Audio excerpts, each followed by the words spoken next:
Do you think UFOs, the paranormal, weird history, cryptozoology, and outsider art are pretty darn cool? Then you're in the right place.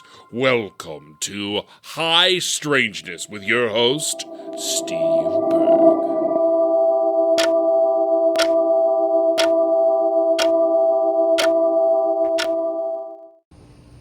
The video version. Hello, my friends. Welcome to another episode of High Strangeness. Tonight, I am very excited about this guest. His name is Michael Jasorka, and I'm going to give you a little bio. Michael Jasorka is a self-publisher, comic book cartoonist, and storyboard artist originally from New Jersey. He is a graduate of Rowan University in Glassboro and was born in Morristown. Is that both New Jersey? Yep. Okay. Ooh, sweet New Jersey. Michael had spent the start of his career in Los Angeles in advertising and comics education. He's most known for adapting his first found audio comics or read-along graphic novel experience entitled December 3rd, 1967, An Alien Encounter, which is what we're going to be talking about tonight, folks. This follows the words of Herbert Schirmer, a 1960s Nebraska state patrolman who had an encounter with a UFO in 1967 while on duty. Other graphic novel works revolve around found media and the beach town of Wildwood, New Jersey, where Michael frequented as a young kid. Michael, welcome to the show, my friend. Thank you so much, Steve. My pleasure. Anytime I have a connection with, look, I'm not even thinking that you probably remember me, but I had just moved back to Omaha a few months before Ashland, Nebraska had this event called Ashland Days, where the theme was, ironically, I think, UFOs. I had just moved back from LA. I had lived there for 20 years, and I was like, oh my God, this is so amazing. This is going on. And so I drove up, and first off, the reason why I said ironically is because, as you know, the town didn't treat him so well. Herbert Schirmer. Yes. And I thought it was funny. I mean, it's nice that they're kind of trying to make amends all these years later, but it was just funny to me. Yeah, and I have a unique perspective on that. I'd love to share. I want to hear that. Okay, but I right away I went because Michael was giving this presentation with two of Herb's younger brothers, and look, if you're into UFOs, anytime you can get like a family member to talk about one of these famous cases, that is pure solid gold. And I was absolutely thrilled because growing up in Omaha, Nebraska, which this is about 25 minutes away from where I lived as a kid, this was always my favorite case. And I met Michael. Michael gave a wonderful presentation. He signed a couple. I think I bought like 4 or 5 of your comics because I gave them to friends who loved them. But I met you. I just thought, what a great guy. What a great comic you did. And what a great contribution to Herbert's story. Thank you so much. That means a lot. It really does. It was an absolute joy to discover. And it's funny, that was my first dip, not only in nonfiction, but that was my first dip into found media and repurposing a found audio recording. So I'm proud to say that's the first found audio read along graphic novel or comic book. That is such a wonderful premise, the found media, and then creating art around that. I love that. Yeah, I do too. It's precious though, especially taking it to a visual form. And Herb made a lot of that really easy for me because he made these sketches not only of the crewmen but the craft. Yeah. And how it had a propulsion, and that is reversible electrical magnetism. Yeah. And these gentlemen told him that. And not only, I have many reasons why this is one of the best encounters, and it is an encounter, Steve. Because it is not an abduction to where he's basically given a tour of a craft. Right. It's not As far as he knows, the testing on his physical being was inconclusive, though. Hmm. That is interesting to think about because people do get probed and what have Right. you. Right. He had severe nausea after his Hmm. encounter, which is common in encounters. Yeah. Yeah. Yeah. So he had a lot of those common signs, but they also, they basically masked his memory for that moment, 30 minutes that Right. he couldn't recall, Right. and that was the signal to basically him to see psychiatrists that were working at Colorado University Right. under the Right. Condon Committee. Leo Sprinkler, as you Well, know that yeah, name. And yeah, good old Leo Sprinkle. Well, before we actually jump into this, I have a couple sure. questions about you, if you don't mind. Like, Oh Michael, yeah. yeah, just like when you like, obviously, I'm guessing you were a very artistically driven kid. Oh, I was always exploring, and yeah, I was using my creativity in many ways, even Right, sports and stuff. Yeah. right. Did you ever have like an interest in the strange and unusual, UFOs, Bigfoot, the paranormal stuff like that? Oh yeah. I mean, so I feel Jersey is the king of the roadside attractions. Mm-hmm. It's got every kind of topographic uh, type of terrain you can think of.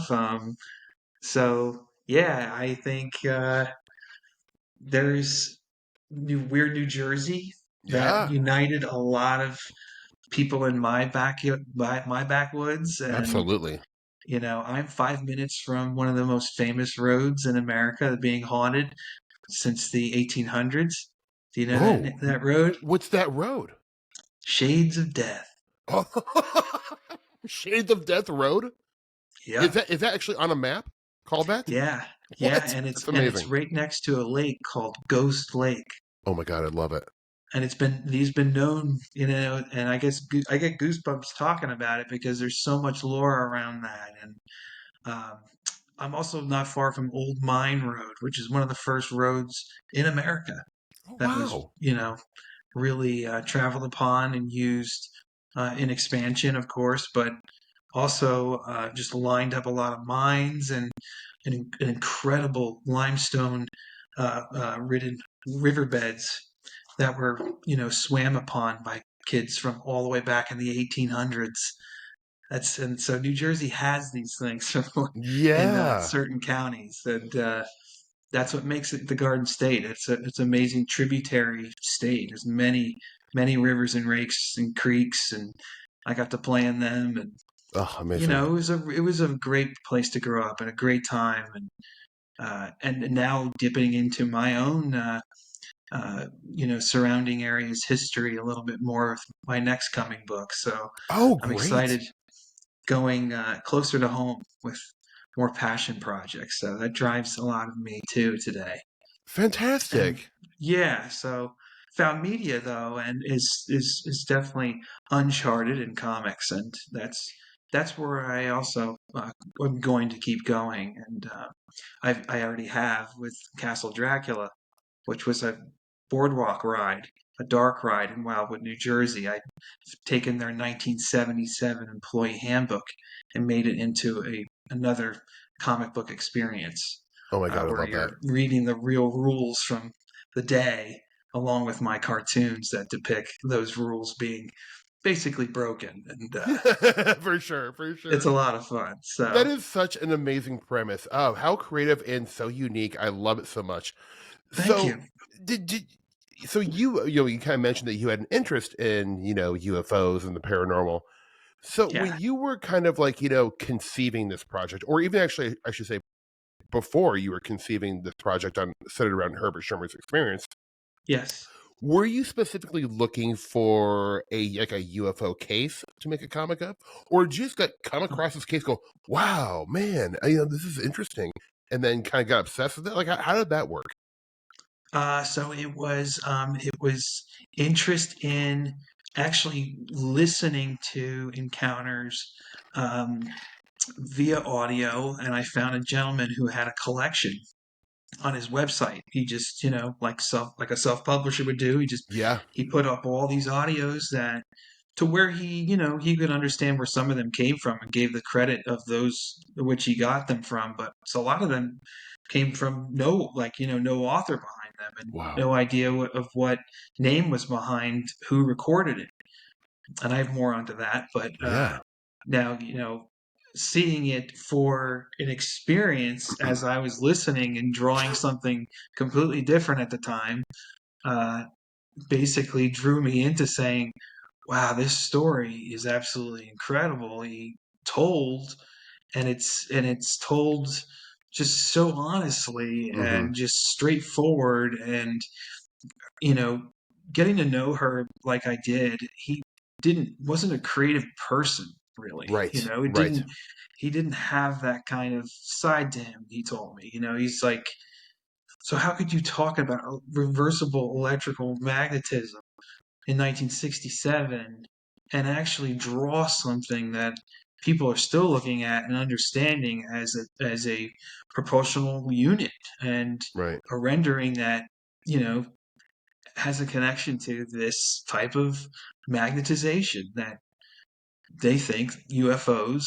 in some sectors, I guess, operate. And Herb experienced the room and how this apparatus lived between floors and spun in a chamber of some type of batteries, he Right. called them. Right. Well, And so, you know, go ahead.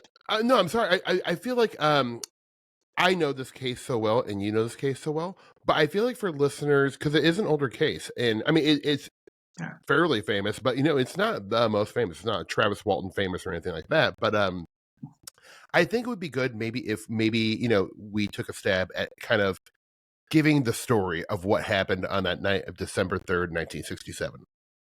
Yeah, definitely. Simply put, he was, taking the shift that no one would because he Right. was new. Yeah, he was the new young buck in town. And what's great about the story is he really went in and got a job like in 5 minutes because he was coming out of a war. They know he carried a gun before. It was just, you're coming back to town. Like we knew you as a kid, Yeah. and you're here now, and it's like you're sticking around. We know your mom's down the way at the lake. Uh, and that was the truth. There's a lake there in Ashland that his mom lived at for her whole life. Wow. She lived quite, into her 80s, I believe. Wow. So Herb would come back, no matter if he moved away, and his brother would too. And it was kind of thing around town for them to come back around town because, Herb basically was, as shunned out. Yeah. But very, very home roots there, and Right. people stick around, Yeah. and have generations of families. Right. Right. So Um, that night he was doing his rounds. I think he was yes, making sure the filling station, everything was kosher with them, and then yeah, he would driving. check the doorknobs, Steve. Yeah. He checked the Yeah. doorknobs of businesses to make Yeah. sure they were locked. I know That was the that's kind of policeman in a rural town. They would just make yeah. sure everything was tidy. Yeah. Well, and so then he, is driving kind of on his way back, and he sees, you please feel free to jump in anytime, but like he sees like what he thinks is like an overturned truck, right? Like in like a ditch, and then he gets closer to it, and it's like a football shaped craft with like fire coming out of the bottom of it. Am I right so far? Yeah, well, at least emitted a light that Yeah. had an orange and red glow. Mm-hmm. And he actually just thought it was a tractor trailer, probably just having tire trouble or something. Right. Just seeing it out on the horizon because he could see the red lights, Mm-hmm. or what he deemed as red lights from a tractor trailer from that distance. So coming up to it, his car basically got taken control of. And so basically at that point is where the recording and the understanding to Herb when he listened back to his own recording with the Condon committee, that's where he realized where it started and was changed from understanding that he had seen this craft from outside of it, from actually being taken aboard. Right. Right. And Which was realized sometime later, right? You can't write this stuff. No, I mean, yeah, like, well, and the thing is, like, so he has, at the time, the waking experience is that he saw this craft, it takes off, it's not necessarily a close encounter with an alien, but he drives back to the station and fills out in his report, I think it was something to the effect of, I saw a UFO, if you can believe that. Or Yeah, I something kind saw. of tongue in cheek. Yes, I saw you. I saw a UFO at junction 6 and 63. Believe it or not. Yeah, that's the So, quote. That's the quote. I Right? mean, it's so straight. It's Yeah. just so straight and narrow. Yeah. Yeah. You can't write this. That's the whole thing with this story. It's not. Herb was absolutely telling the truth. It's There's no way around it. And Yeah. what's wild is I've met other people. One man in particular, when I had a show at in Broken Bow, and during that tour I met you, Yeah.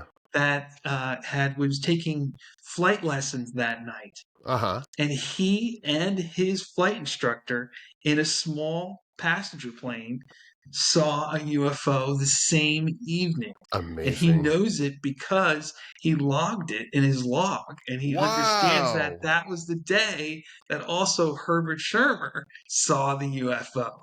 And he was there that night to tell me that. And That I is had him so come up on the wild. stage and tell that story. That is so So wild.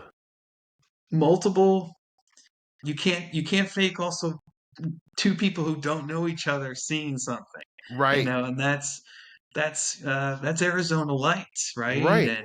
And cases to where you have multi sightings that are just there's it was something. Right. And Right. personally I've seen UFOs after I made this book There you in go. California and LA, Amazing. and I got stories on that. But yes, let's keep going. No, that's great. Well, yeah, and then so like this happens. Yeah. Herb at the time is not afraid to talk about it, right? Like he's like I think the press comes in, like the Omaha World Herald comes in, even news stations, Yeah. right? Am I remembering this correctly? Yeah. But at some point, so it made a splash, especially locally here in Nebraska. Yeah. But it was sometime later, and this is where the story kind of, for me, I guess personally, kind of gets a little hazy because Leo Sprinkle comes into play Yes. and does regression hip. Now he's a very controversial figure. I'm not sure if you know that, Michael, but like, Yeah. a pretty shady guy. He's done some very shady stuff, and I don't know how great of a human being he was. Well, he put some ideas in people's heads. So that's the whole thing about the Schirmer account, where it's like he did regress Herbert, and then that's when Herbert remembered the story about being on the interior of the craft, meeting the UFO nuts and all that stuff. Do you want to talk about that a little bit?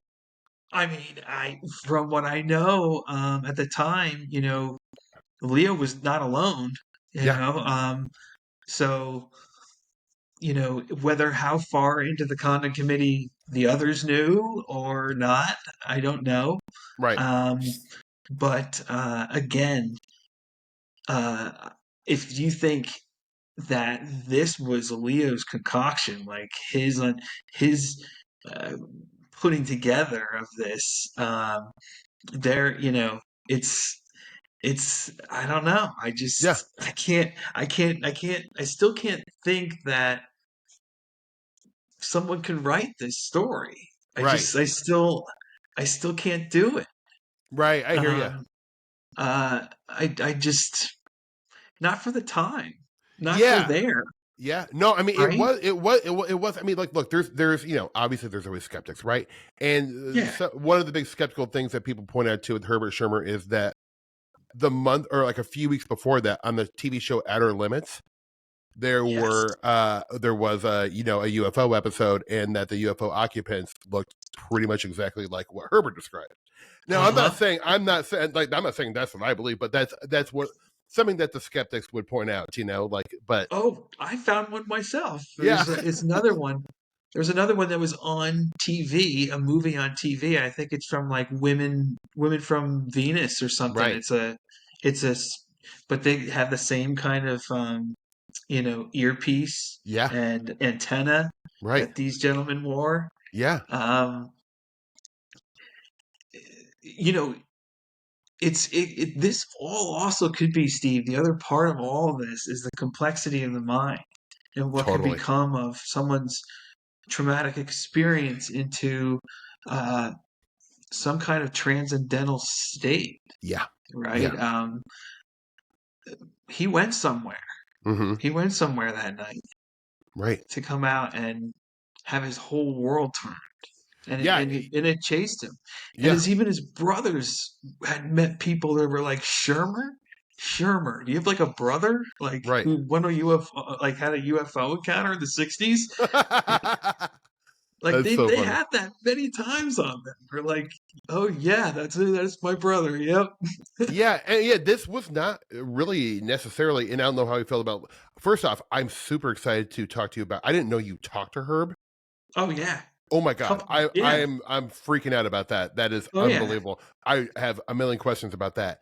Oh But yeah. before we get there, one of the one of the interesting things that I love about this case is that it's kind of a small detail, but it's not really that small. So there was like he reported that all the I'll just call them aliens on the craft had this serpent insignia Yeah. on their outfit, on their little onesies.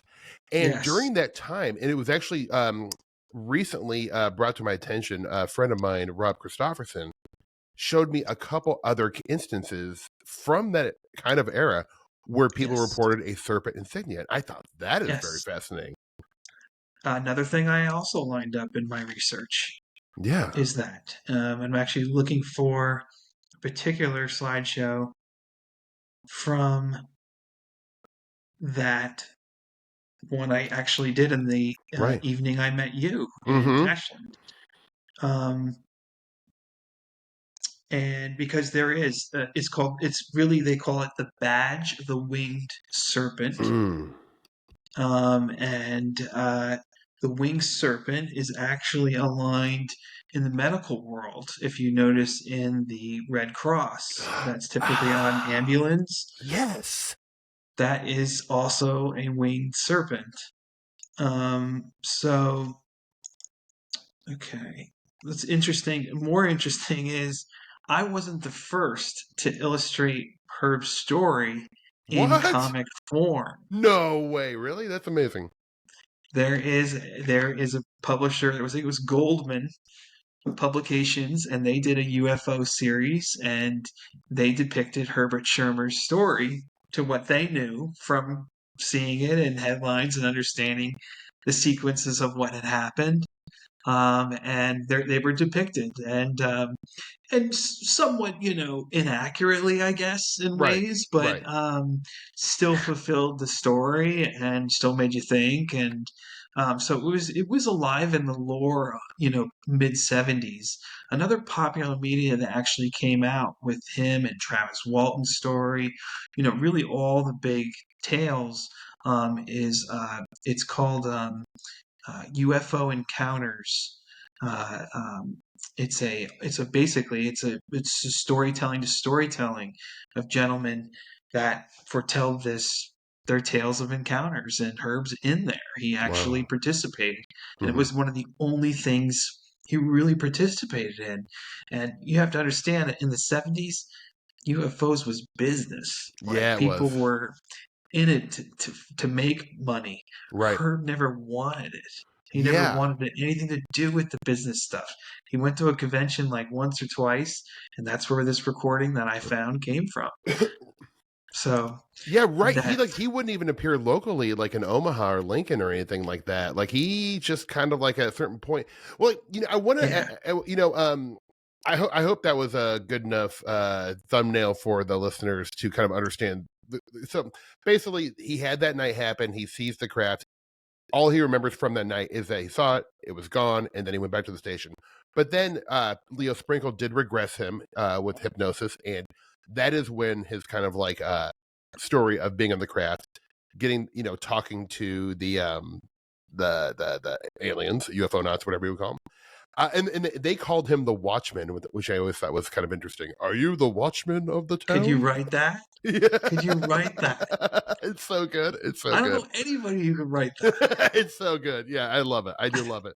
I want to kind of talk about a little bit about the fallout, because you may be able to dispel a couple, because with the Herbert Schirmer story, it's like there are so many like rumors and things I always heard about, but I was never able to track down the validity of any of these. One, I would ask you, and you would know better than anyone, there was a rumor that after this event happened and the town had kind of turned their backs on him, like that a preacher of the local church was like calling him like a demon, like, or something like that. Did you hear anything about that the church turned on him? I know the town did. I know the town did. Yeah. And the kids were burning effigies. One fabrication that he did tell me that didn't happen was that they blew up his car. The dynamite in the car. That was the second question. He said he made that up? No. You know what he told me? What? He told me that this recording had essentially been cut up. Okay. Words that he had in other sentences were aligned to that, for him to say that. So the audio I found to him was fabricated. So really? There's parts in there and that to him are fabricated, and not many, but that was one major one that he goes, you know what? My car was never blown up. Right. So I don't know where you got this audio. I remember I recorded some audios. Right. And I said, was that with Ralph Bloom? And he goes, yeah, I think it was with Ralph. Do you know who Ralph Bloom is? I know the name, yeah. You better know Judy Bloom, right? Oh, there you go. Judy Bloom's pops? Or her husband. Amazing. Yeah, so they had interests in UFOs themselves. They were producing some programs. From what I understand, he wrote some books. So he was, Judy had obviously her career coming. Yeah. But Ralph, it seemed like his focus was that, and he loved Herb's encounter. He had it in one of his books.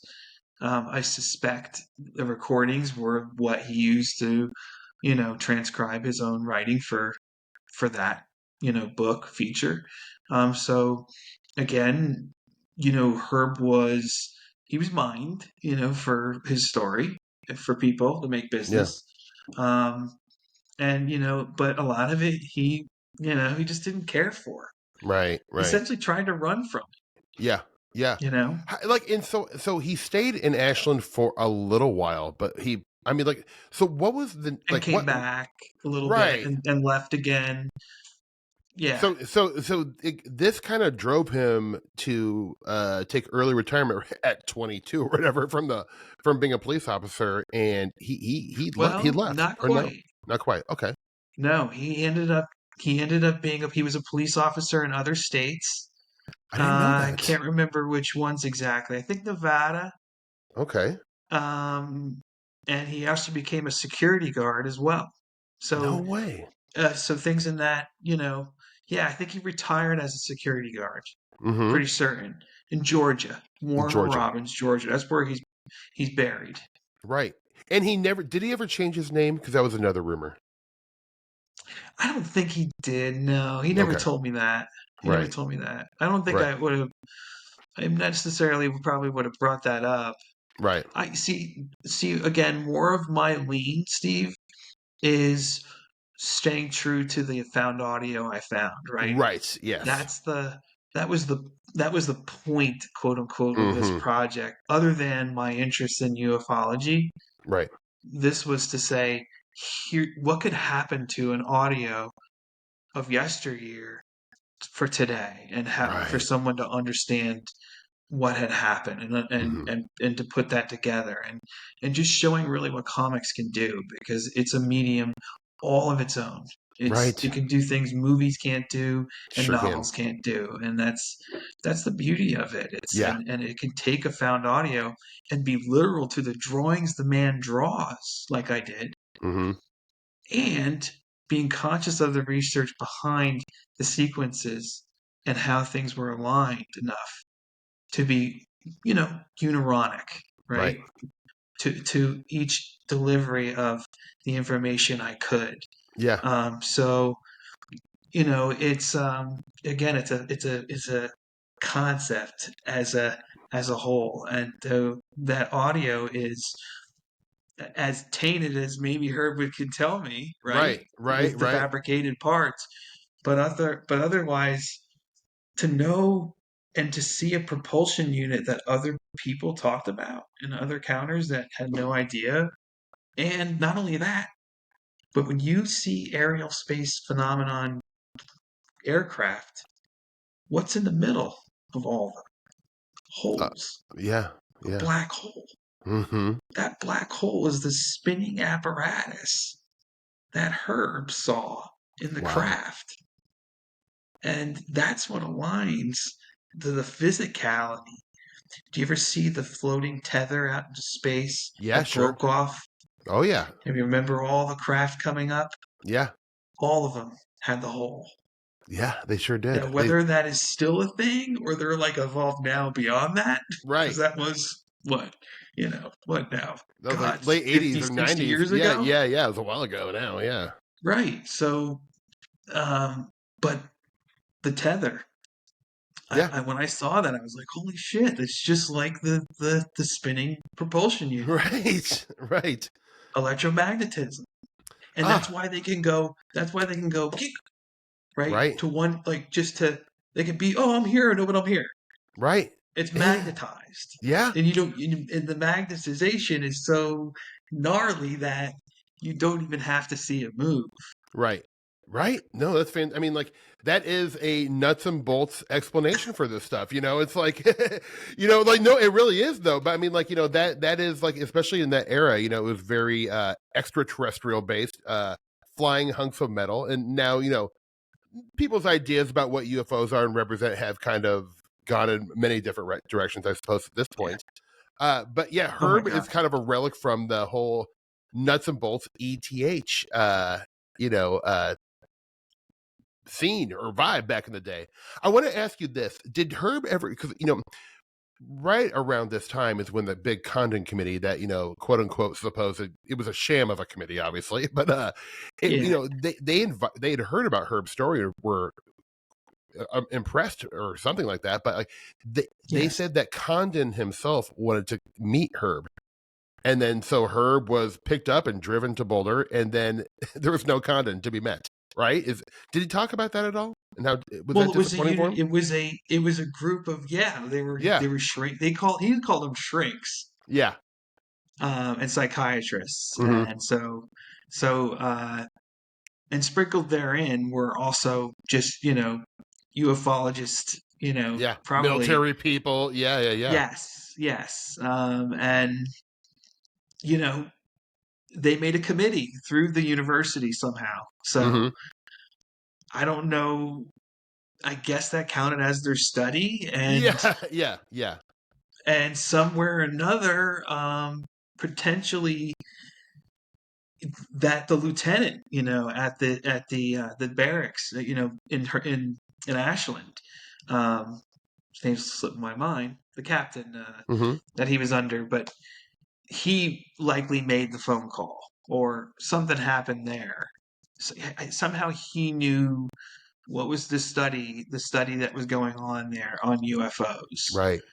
So he was like, "Hey, I got somebody here that had an experience," and Yeah, I believe him because yeah, it's Herb, and Herb, he's a pretty normal guy. I don't know yeah, what's going yeah, on, yeah. right? And that's the upturn, and that's what puzzles a lot of people. It was just like a cop is saying like this huge thing, and he's expecting, or maybe not, that people are going to accept him, Yeah. and they don't. And in a town that small, it mattered so much. I can Right. imagine. And when I walked in that town in my first tour, wearing bell bottoms like I did and my hair like I have now, they thought I was from outer space myself. Yeah, So I walked into a Keno Cafe. Do you know the game Keno? Oh, sure. It's big in They have a Nebraska. Keno Cafe right My in goodness. Ashland. I think maybe it's still there, but they had a luncheonette in the back of it. When I walked in, it was like in Pee Wee Herman. Everybody stopped and like looked at me, and I was like, I'm visiting town. I'm doing a show down the street, and they're like, "What's your book?" And I go, "It's about Herbert Schirmer." And then the bartender, a young teenager, goes, "Everybody, he did a book on Herbert Schirmer." And they're all like, "Whoa, wow, I believe Wow. Herb. I believe it happened too." And and it just there was probably 30 people there playing, all from Amazing. town. And it was midday on a probably on Wednesday Yeah, people even. start early here. But that was awesome. It was like it was in the conscious of the generations, and Yeah. that was shown to me in that that present setting, and it was incredible. Well, I love when small towns kind of celebrate their weird thing, whether it's like a Bigfoot sighting or a lake monster. I'm all for it. I love roadside attraction things that can like bring in some tourism. You serve some funnel cake, call it a special parade day. I think it's all beautiful, and I actually loved what they did. I think they did a great job in Ashland on that Ashland days. They did. They I, did. I want to ask you this. So were you able to talk to anyone who lived in Ashland at the time? Like just to get Yeah. people's kind of oh, you were. So what was people's recollection of what happened? A lot of them. So one of them was John Bruder, who was he Mm-hmm. was the head of the Omaha chapter. Yep. And who also introduced me to an engineer who was also heavily into that case. He Paul gave me Breckenridge? actually, Was it? yes, Yeah, Breckenridge and Booter. Paul Yeah. They Breckenridge, were the big MUFON guys in Nebraska back in the day. big MUFON guys. Yes, absolutely. Um, but to go into the community and see it for that feedback, the first time was when I walked in for my tour. And again, Steve, you gotta know, like at the forefront of me doing all this was that this is a found audio Right. read along, transcribed, Yeah. right, to every bit I could in a comic book experience. So beyond the things that people could go, hey, Leo was corrupt and this and that. Right. Sure. This is still this story that Yeah. nobody can write. Right. You The can't story write is what matters. Yeah. No, I am. Look, I am a firm believer because, like, with a lot of my favorite UFO stories or Bigfoot stories or any paranormal thing, we can only. There is almost at no point I can think of any verifiable proof of really what happened. Like people may have ideas or theorize on what happened, but we don't know. We don't know what UFOs are. We don't know if that aliens are actually extraterrestrials. No one knows Yeah. this stuff. It's a good guess that they might be, perhaps, but the I can't remember. But I gotta say, Yeah. Steve, until you see it or you experience it, then you really do become a believer, and that's True. the thing. I guess there's when you see it, like I saw. Okay, I was looking out on a phone call in L.A., Mhm. looking out to the same ridge I always looked at in Echo Park. Right. And it's this beautiful ridge, and over that ridge is Dodger Stadium. I know that ridge. I live close to there. Okay, so I would look out at this ridge on my phone calls because my sink sat there and I could see out this way. And because I was looking in this exact spot, I saw a zipper in the sky open up. And inside that zipper was the most crazy multicolor I've ever seen in my life. And it zippered down and shut like it was never there. That's but because incredible. I was looking at it in that spot for that 5 seconds, it showed itself. I said, wow, I just saw an aerial phenomenon. Yeah. There's no doubt in my mind what I saw. Right. No. And when that happens, it's a different game. It's a different game of your interest. Oh no, and totally. So like I wish I had seen something though before I made December 3rd. I hear you. I don't know how much of that would have been different. Right. Perhaps. Right. Yeah, well, I mean, and the thing is, just to rephrase, like, I am not skeptical of there being a genuine UFO phenomenon, but I am skeptical of it. People think like, well, of course it's extraterrestrial from another planet. I'm like, that is one thing it could be, but there's many Sure. options. It could be far weirder and far. I kind of tend to think it's far more complex, and it has been around since time immemorial. You know, like I think it's something just so deeply weird we may not be able to understand it. You know, I I mean, say like, yes to that, but I also say they could be very much like us, very potentially, much, but because there's yeah, that potential hmm out there to be like that, right? absolutely, It's absolutely, that yeah, vast. yeah. Well, I mean, it's obviously the most fun thing is to theorize and do thought experiments. Like, what does this stuff mean? What does it represent? What actually is it? Is it something that's earthbound and just changes over the course of time? And you know whether you know at what point we are culturally, you know, like 'cause, I mean, like it is just so fascinating, you know, because you know Oh, God. Nebraska actually has a pretty good UFO history. You know, in the late in the 1890s, there was tons of flying airship things. Then it kind of morphed into, you know, flying saucers and balls of light, Yes. and it changes, and you know, it's constantly in flux, which is I find interesting. Oh, does it align to other cases, even present day? How you see ships that basically changing shape as they Right, travel, right. And what does right? that mean? You know, it's so weird. We're seeing Again, I some sort think of it's display. what's that? We're seeing a display of some sort. We just don't know what it is. It's wonderful.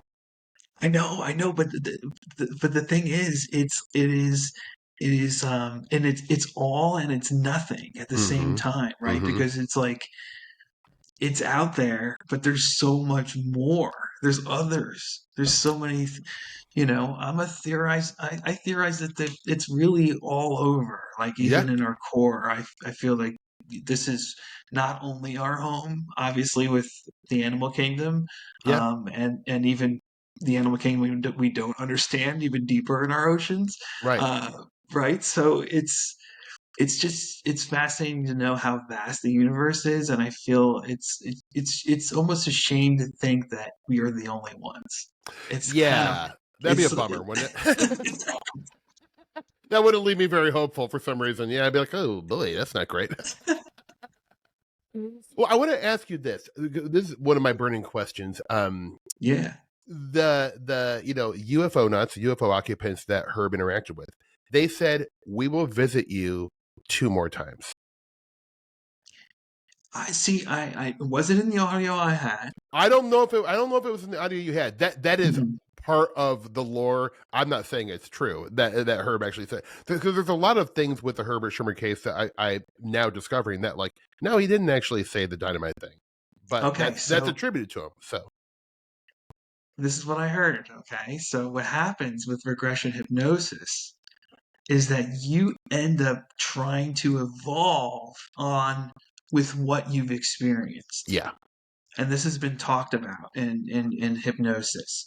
So I read upon this, and it aligns to the further fabrication that he may have talked about in other newspapers, like mm-hmm, thereafter. mm-hmm, I remember reading that in newspaper clippings that they were going to come back, and they were worried about the planet. I think there was right, another thing. So there were, there's those little pieces that, for me, I understood them as like he's trying to elaborate now upon his right, experience because he right, can't help it because he's yeah, like, oh, maybe I do know more, yeah, or it's what's fascinating is the device when they shocked him inside the car like the little to wand thing, remember. yeah. Yeah, to remember even that, Steve, like these details, Leo Sprinkler couldn't write either, right? Well, You can't. yeah, That's the thing behind all this. There's so right. many incidental things that you're just like 67 to write that, to understand that. You know, It's like, I would have to. I mean, like, you know, I'm not trying to like push back, but like at the yeah, time there were hundreds of UFO books in 1967. Like in in the six by 67. oh my god, yes, they started in the late 40s. In the 50s there was a ton. In the 60s there was many books.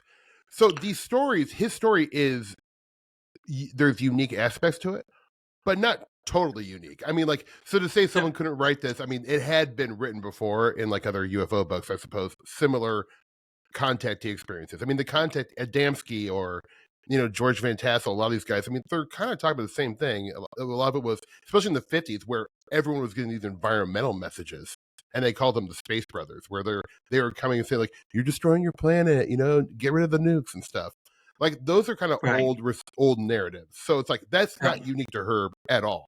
No, But not that isn't. yeah, that is, and yeah. So I mean, like his specific story is unique, but like there at that time there were many cases of, if you were to pull out not like police encounters though, Steve. There's you're right. That's what I'm saying. The specifics on Herb are unique. There's few and far between police officer encounters. Right. That's the legitimate level that Mhm. also you have to understand. Like this person was willing to abolish their current life. Like, look, right? It's I agree. It's extreme. It's extreme. So totally. Was it trauma?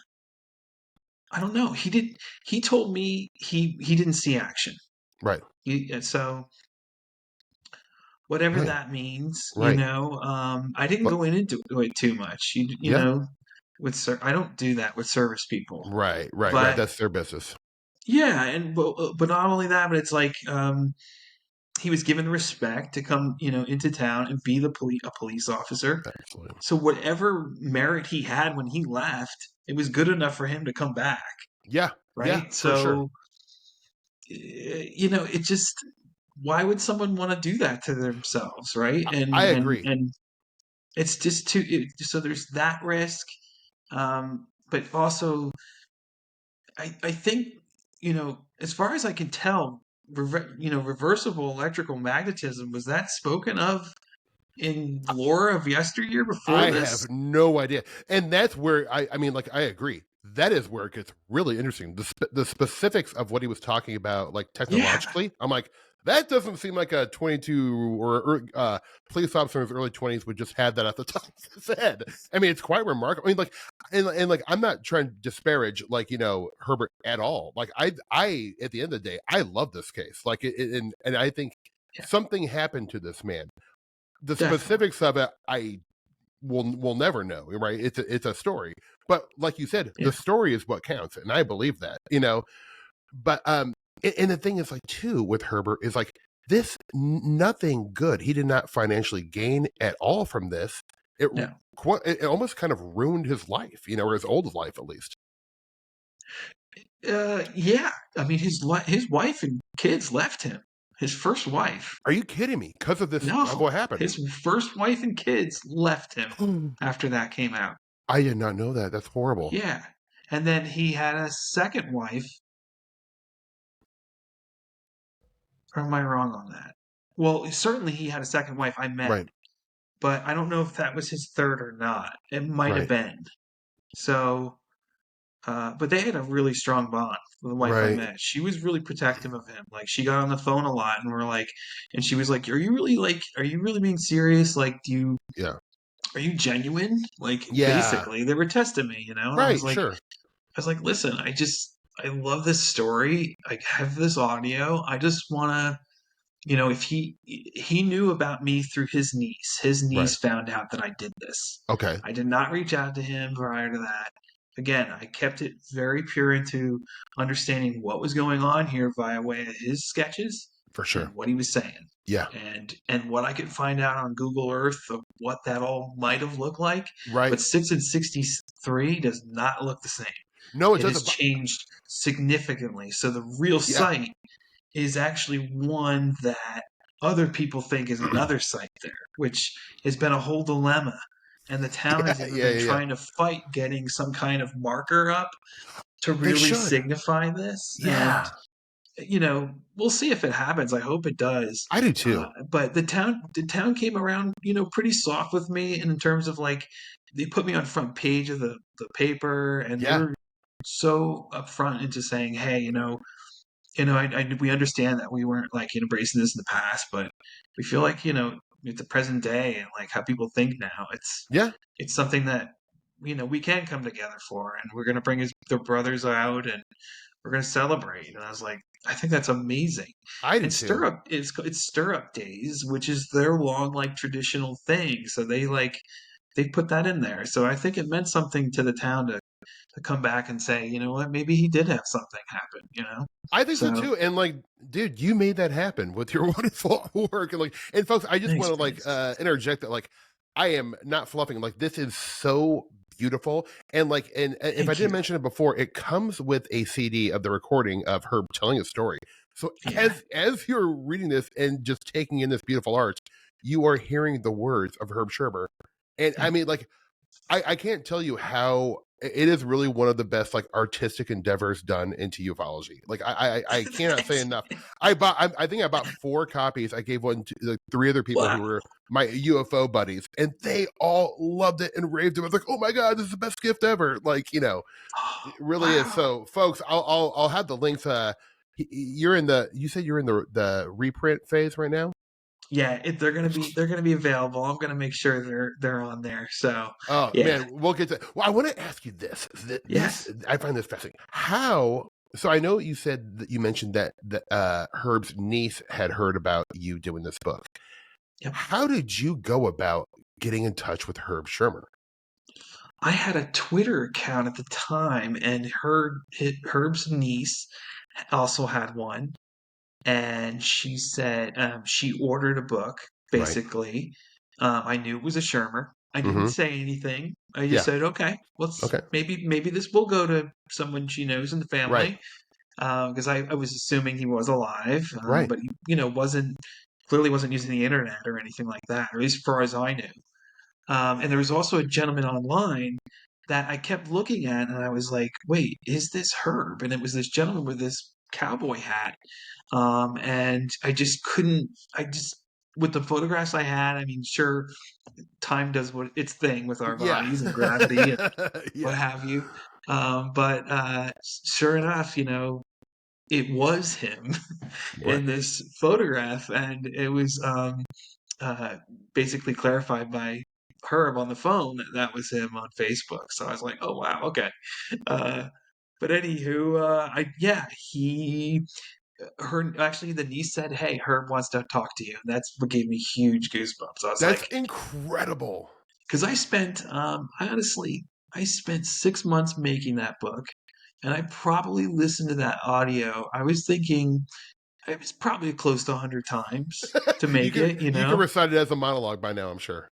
It's still engraved. That was 2011. I did Right. that, and it's still, yeah, it still follows me. It's a special project of mine that has propelled my current work so many years later. It was a jump for me, and an understanding of what I want to be doing with my life through the medium I love and comics. And Beautiful.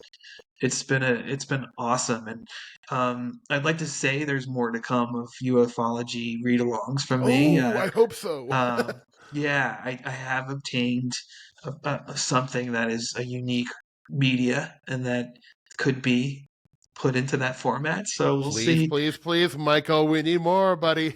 We'll see. I mean, and it would actually involve a Herb retelling too, which would be Ooh. fun. So, but we'll see. It's at least it's in some kind of consciousness with me. So Okay. Okay, good. Well, what were your first when you first got on the phone with Herbert? yeah. What did he tell you that you didn't already know? Did he Well, fill in some gaps for you? yeah, he filled in some gaps. I think like we were talking about before. Certainly some of the inaccuracies that Mm-hmm. again he feels that were drawn upon. Because Steve, I edited out a radio program that this was recorded from. So likely this was a copy of a copy of a copy. Okay. And so that's also into the understanding of, and maybe even Herb's perspective to go, I never said that, you know? Yeah, yeah. So I never said that, that's not quite right. Right. So, um, what was another one that comes to mind? Oh, this is a beautiful, not it's sort of on the same lines. When I did my first show at the church, um, a gentleman who worked at the emergency squad building at the time recalls exactly the night that they brought in an effigy that was written with Herb across it Right. and shot up and painted red. Yes. Basically, they put it on a they put it in and they brought it to the station. Let's say. Yeah. So it's like the emergency squad was just like in on it in a way. Yeah. And Right. yeah, and understanding that people just were like up in arms and like this dude is nuts. They were Yeah. thinking, so they were like, let's hang him from a tree Good and put God. it out in the cemetery, and so all that stuff was, it was accurate, and that came Wow. third party and at my shows. I Right. also met people that were astounding to know that they had encounters, including a family of a single mom and her three daughters. And all of her daughters were 14, 10, and maybe 7. Mm-hmm. And they all told me straight to my face that they had a UFO come basically right along next to their traveling van for a moment of time, and before it Wow. just launched out and Jeez. just disappeared And that was in before their Nebraska? eyes. Was that in Nebraska? Yep. And Wow. they had found out about my show, and they felt like that they can come here and tell me their story, and that each one of them are there and are just telling me straight in the face, like that they had this happen, and they'll never forget it. And I'm Oh, like, that's the oh good my stuff. God. Yeah. That's incredible. Yeah, I'm sure. Well, you get any kind of sense on, or did he mention, to you Yeah. how this impacted the rest of his life? Like, is it something that Yeah. was constantly in his consciousness? Did he like keep up with UFOs and like start reading about them, or like how did this affect the rest of Herb's life? Well, he was really straightforward in telling me that it made him a more spiritual person. Mm-hmm. So he became a devout Christian Mm-hmm. and was basically aligning his faith to understanding that what he encountered was a version of the flight of Ezekiel in his Okay. Bible. Okay. And that's what he attributed to under his understanding of what had happened. Right. And I I commended that, because Yeah. before we even talked for like further, I remember the first call I gave him. He goes, Michael, before we go further in talking more about everything, I want you to make sure you read this part, the flight of Ezekiel in the Mm-hmm. Bible, and make sure you understand it. I'm like, Right. okay. Right. So I did, and we got back on the phone again. And therefore, when I could talk about particular things, he had a way of understanding them now, or Mm-hmm. accepting them, let's say, right? And I think that's what time does, Yeah. um, to someone who may have had something experienced that they're still not sure of. And I even now at 40 years old have some of that. And I think you wrestle to maybe your ending days with those kind of thoughts. Right. Uh, so I think that's where it was for him in his own growth of accepting, I think, his experience, right? Yeah. And so I accepted that, Yeah. into understanding into what had happened that night. And but he really genuinely loved my comic, and I knew Oh, this. that's so great. How it's so wonderful he got to see it and read it. I feel the same way. I was elated. I had, honestly, every time we talked, to hear a voice that you treated as an art project Mm-hmm. in real time. His voice didn't change all that much, Right. really. So that was what was also incredible. I was like, I'm talking to my subject, Yeah. right? That's It's rare, man. it was really rare and really cool. It was and so special, and to even now on, and to come to find, I think even a few years ago, I went on his memorial on the U.S. Navy website. Mm-hmm. He mentions that he was made into a comic book experience, and That's so his cool. encounter was, and he put that in his memorial like window online, which is, Oh, it's super touching. It's super touching, and I think his brothers, who, as you might remember, at that show, had stated that when Herb was quite young, with the middle boy, before the last one was born, they were on an Air Force base with their dad, and yep. they saw a UFO together. Yep. And so, I think, again, maybe he was open enough to, or maybe they knew he was open enough to Uh-huh. have this experience to say, why don't you come aboard the craft? We'll show you why we're here. Right? They were there to get energy. They Right. derived from other power sources around on the cables and stuff. Not an not that's been talked about in the lore, of course. Sure, sure. Um, the generation and why they might be here stopping by to get gas, that whole Yeah, idea, right? And exactly. Yeah. so, but either way, it has this really, again, this special peculiar bent that I keep going back to and saying, my God, like, to think like this. The other instance that I love, and you probably remember, is when they're up in basically let's say the front of the craft, Yeah. witnessing that energy charge or Yeah. decharge, and basically he's turned around and he's describing the chairs that they're using as like a barber chair in a way. Right, And right. I thought that was just so honest and just so like, just to be looking at it and be like, man, it looks like a weird barber chair, like, or something. And Right. that's maybe how it would have looked. But why remember it too, right? And why is that in the details of Mm-hmm. the story? It's so So specific, yeah. there's too many that you're going, how the hell?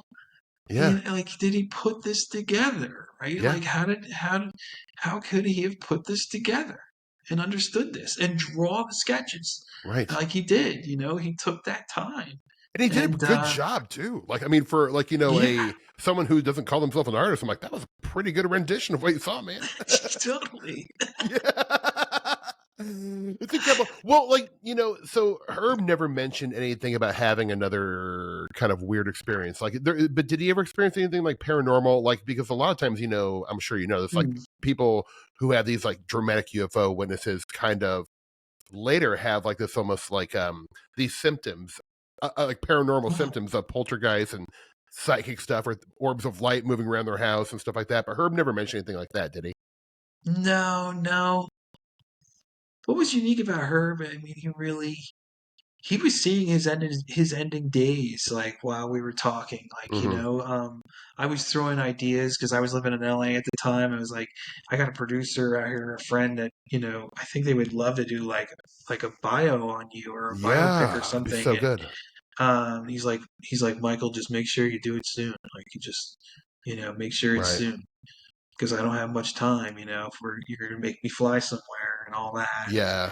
So, he was just really in tune, to himself, I think, enough to really, maybe, how all that kind of played into a toll on him, Mm-hmm. more physically and mentally, you Right. know, and it just chased him in a sense. The But he could have, story. but Yeah. he could have prophetized, Of and course he could have. I mean, like, and that's another thing. Like, look, it's like you can't help but like take someone more seriously when they're not trying to like sell something. So like that. Look, there's many aspects to the Herb story where I'm like, I genuinely believe something happened to him and that he believes what he is saying. Now we'll yeah, never know exactly if every detail is the truth or whatever that means. But like something happened to this man. Like he just it like yeah. I'm convinced of it at this point. Like it. I've been looking into this case since I was a kid. It's been because it was so close to Omaha. It's one that is just so close to my heart. And when I So you saw guys this, heard about it as a kid. How did oh you? yeah, Was it all just spoken lore, though? well, no. So I was Okay. so like we mentioned John Booter and Mr. Breckenridge, right? I think who were Who maybe are Paul Breckenridge? Let me just say this: is such a smart man that right. into his 70s, right? was being called back to his factory to show people how these machines were there to make these aeronautic parts. He was there Yeah. making all this types of stuff in a factory, and he was there as an employee for many years, Mm-hmm. upkeeping the peculiarities of these ancient machines. And Wow. he would be contracted back in his 70s, getting on 30-foot ladders sometimes, doing Oh my some God. work. But he had to do what he had to do. He was just an upstanding man. He Yeah. loved this case so much. I Mm-hmm. have like 7 or 8 binders he gave me of all of everything Whoa. he had on Really? that. And he gave me that after my whole book, right? And I told him, I was Wow. like, wow, like if I had all this before I did this again, like what would have this become, you know? And Oh my but God. again, that wasn't a part of the project, right? It was like, what can I know immediately of that came from him, the drawings, and Oh. from him again, his voice, to make a capturing that hopefully only him can really go, yep, Oh my right? God. If I So paid you, is there any way you can ever consider scanning those and sharing some of them? what his drawings? No, Oh, the files, the binders on Schirmer, because it'd be oh, so. Because I'm oh, current, I'm trying to like preserve, like one of my hobbies is preserving the weird stories of Nebraska. Herbert's is like a top one, obviously, oh but yeah. there's not like a lot of like physical like reports other than newspaper stuff. But if you're ever interested in getting some of that, and I'm trying to get one of the local universities to take all the Nebraska stuff and put in the Oh, cool. anthropology department, because I think these stories should be preserved, because if we don't do it, like they'll just Who disappear. will? These stories, Well, yeah, who will? right. Yeah. Well, and I and mean, I yeah. and I just want to compliment you. Like, there's so many ways to do preservation, and I think art is the most wonderful way. And I think you really have showed us that Thank you. doing such a passionate and beautifully drawn and colored Thanks, man. project is such a great, first off, tribute to the case, and second is a wonderful way of documenting and preserving it so we don't forget these stories. It's an awesome way that you can just depict history too, and I thank you for Yeah, those words. yeah, It's made me again go into my own surroundings and say, where did I grow up? What am I passionate about? What is my backwoods? right, And that's the stories I want to tell now, and yeah, more personal to my understanding of what makes them special, and that's yeah, comics can do that, they and it's sure that's can. it's yeah, and I'm so happy it's touched people like it has, and it's been accepted in other countries, and Hmm. I get emails to say that, hey, it's on this French website, or it's here or there, and I'm thrilled by that, and You should be. for being a self-publisher and controlling my own printing, Yeah, and having that as just something, an extension of what I do, and it's a joy. It's a joy, and it's again, it was such a milestone in my art, and it will always be because good. it propelled so much. And yeah, and Herb was a great guy. He was Yeah, really, really a sweet guy, and man, I again, you can't write it. You can't right, write it, and uh, there's moments that you just can't write. You know what I right. mean? It's Yeah, just it's it's so honest. It's such that's what came across in his voice, this honesty, more than any recording I was listening to, hmm, right? hmm, And it speak everything that made a great story right. too. And that's why I think it's one of the best UFO stories ever, I and agree. I love that it. whole world of Yeah, that, yeah, it's um, there's little that compared to the notes and the details, and really how it transpired, right. right? From him logging all of this. It's just you got to remember he didn't know Leo Sprinkler. Yeah, He didn't know any of that world. yeah, He yeah, didn't know yeah. any of No, it. To come back to the barracks and write that, to be potentially embarrassed yep, by what was written. See, that's the other part. You're a local figure. right? At that point, you're driving around and people know you're a cop. Yep. It's a different consciousness that's going around Yeah. into your placement in the world, right? To be a cop and just say, this has happened. Yeah. Like, I don't know what else to tell you. Right. Like, Right? there's no upside for him, unless he was trying to make a boatload of cash. But like, he didn't. So it's like you would But think. was UFOs profitable at that point in '67? I Or mean, did we really see that in 1970? Because it's a fine dip off. yeah. Well, I mean, it's always been profitable since the 50s. There's always been a UFO circuit, UFO books being written. Now, the very But that was pulps, though, Steve. not really. That's what that world was. It was I pulp. mean, It was pulps sure. into. It wasn't.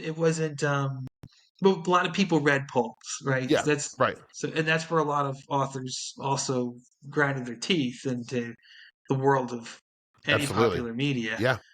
Right. And likely Herb probably read pulps. Sure. I don't know if I ever asked him that, but certainly superheroes came from that, so forth. Yeah. But the way this construction of a plot, let's call it, okay, it's just, you can't make it up. You can't make it up. You can't make it up. It's just crazy. It's just one of those that people are just like, yeah, I don't understand that. I don't know how he got that. And there's people that are thinking about it a lot. And electromagnetism, I don't know if we're going to see it in our lifetime, but I think they're working on it, right? I'm sure they are. Yeah. If there's a possibility, they're working on it, trying to weaponize it, and trying to make trillions of dollars off it that we'll pay for. It's good for the war machine, Michael. Oh man. So I gotta know, Steve, what are your top three? What do you think are the best encounters? Oh my gosh, that is so good. Well, I tend to lean towards the weirder the better. I love God, that'd be really I do love the Socorro incident, and that was another police officer in New Mexico. Oh, in Florida. No, in New Mexico, Socorro, New Mexico. Oh, New Mexico. Yeah, yes, that's probably yes. and that's one of the most famous UFO encounters. Another police officer, Lonnie Zamora. I love that case for a lot of reasons. I really think there was something to it. Great. Then more than specific cases, I love flaps. I love these areas that will experience like a year or two of just crazy stuff. And for a variety of sightings, where we were on a episode I was just doing, we were discussing in Pennsylvania in 1973 and 74, people were seeing Bigfoot and UFOs, but at the same time. And it was not just a couple people, it was a ton of people. And these stories are so deeply weird and surreal and very David Lynchian, and I love it. So the weirder the better. County, right? It's just like particular counties that they'll be like, yeah, man. Yeah. It's and Pennsylvania's big enough to have a county of like, a couple thousand shy, and exactly right. Enough to be outside and on a summer night, right? And totally. But I will say, because of my love for this, I saw Mr. Breckenridge and Mr. Booter speak in Jack Casher, who maybe you met, but they would, I would go to UFO conferences and UFO lectures when I was a kid, and of course they're going to talk about Herbert Schirmer. So as a kid, I remember going like, oh my God, this happened like 25 miles away from where I live. This is crazy. And so I've always loved it. I always will love it. And that's why when I saw your comic, I was like, oh my God, I'm your number one fan. Like I feel like someone made something just for me. And I was so thrilled. I remember coming home from Ashland that night with the book, and I first off had to go into my storage unit in my basement, find a CD player, and I got a CD player. I ordered a pizza, cracked open a brewski, and sat down, and I remember just like my smiling from ear to ear, just being so pleased It's just so wonderful. You're such a big talent, and Michael Thank you. Jasorka, I want to say Thank thank you you. for the contribution you've made, man. You're a great dude, and Steve. you're a huge talent, buddy. This has been a lot of Oh, fun. thank you so much. And same to you. And thank you for doing the show. Like, Yeah, yeah, I dude. mean, it's so important that these stories live on. And I I think agree. that's what Herb was embracing in me. He was like, look, Michael, I didn't embrace this to make money. Like, you should like keep Yeah, printing your book. Like, yeah, I support you. Like, yeah, he gave me that grace. And it was huge to hear. It was yeah. huge. And but it was also just it was such a fun also a way of circumstance that we got together and talked and Absolutely. like it's just unbelievable and to meet his brothers and celebrate like we did those days and I just it'll always be so special in my experience of life. It's so That's so awesome. great. That's so great, man. Well, I can't say enough good things about it, folks. I will have Thanks. a link where hopefully, like like I know that it's. You said that people can purchase a hardcover version on Amazon. Yeah, you can find it on Okay, Amazon. Just put okay, in December 3rd, 1967, an alien encounter. yeah, Um, and then and hopefully soon you'll have the reprints, right? And then, yes, so visit my website, www.bombshell-comics.com, and you can find my books and keep up with what I'm doing next. And Yep. I've been dipping in my world of my love of Wildwood, New Jersey, which is a time capsule Oh, of the beautiful. 1950s, 60s, and 70s. And I spent time there as a resort and when I was young, and the motels have been endangered since the 1980s, and they're the largest concentration in the whole country. So I went Wow. down that rabbit hole and made a graphic novel Oh, drawing fun, 175 of these, what they man. call doo-wop motels. So I'm on a nonfiction kick, and the tramcar of Wildwood is next, and I've been working on that Ooh. for 3 years already. So Ah. yeah, it's coming. That's great. Well, I'm so happy you're putting more work out there for us to enjoy, buddy. Totally. This has been a great time, and obviously this episode we'll just go ahead and dedicate to the loving memory of Herbert Schirmer. Uh, Thank you for sharing your story with us because it's a true beauty. totally. Buddy. Well, hey, you have a great rest of your week, folks. Thank you so much for Steve, listening so to. awesome. Oh yeah, man, you too, buddy. Folks, everyone have. I'm messing up the ending, folks. Thank you for listening to another episode of High Strangeness. Enjoy your dinners. Bye, folks. Later.